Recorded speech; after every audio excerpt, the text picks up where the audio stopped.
Yes, my name's Scott Noggle. I'm the father of Evan Noggle.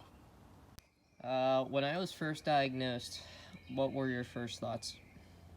Yeah, when we found out you had Crohn's, it was a shock for sure. I remember it started out where we thought maybe you had some issues with, believe it or not, arthritis because you were hot in the joints.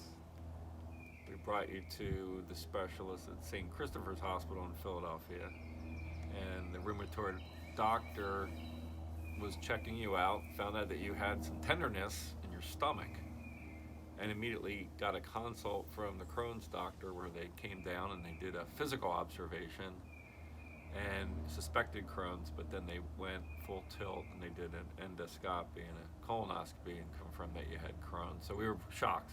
That would be the summation of it all. No hereditary indications.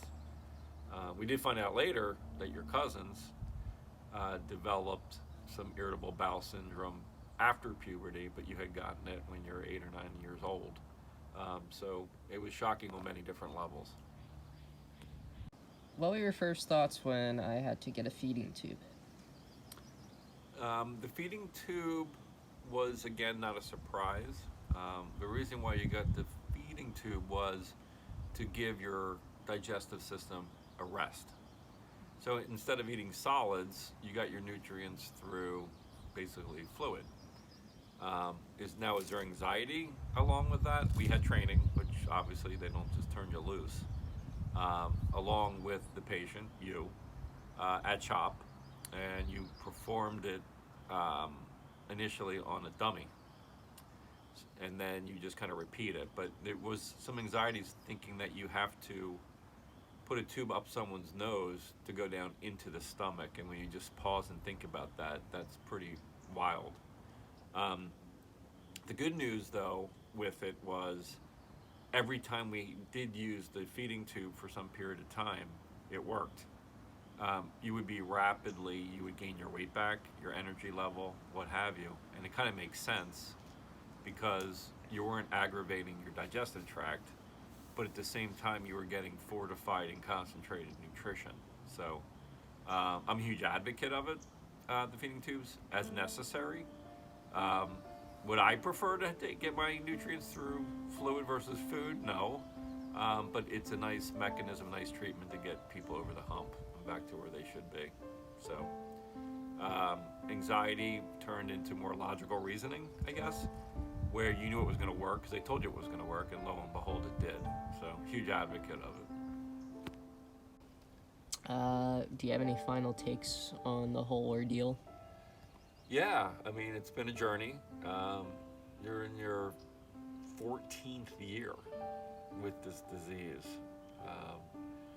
First of all, proud that you've persevered through all this, because not a lot of kids have to face this, and young adults and now adults. So you hung in there the whole time, which is admirable. Generally speaking, you follow the directions of the doctors, but again, it's tough to tell a kid to say no chicken nuggets and French fries, But for the most part, you did pretty damn good with the diet, and you certainly are doing great with the diet now too. You didn't let it defeat you, which was great. It's painful. We all know that with stomach problems. As far as the ordeal goes, I think we did find the right provider. You switched around to a few doctors during your stay, different styles for sure. But at the end of the day, maybe some hiccups here and there. A little upset maybe with the doctors here and there, but that's normal. But at the end of the day, look at you now.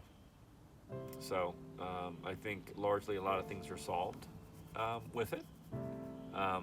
It's a chronic disease. Absent a cure, it's not going to go away. But in most cases with chronic diseases, then you try to take all the steps to mitigate the symptoms. And I think you've largely conquered those. And I think if you just keep eating better, I think if you still maintain a healthy lifestyle and you exercise, I think that will do wonders for the treatment for the rest of your life.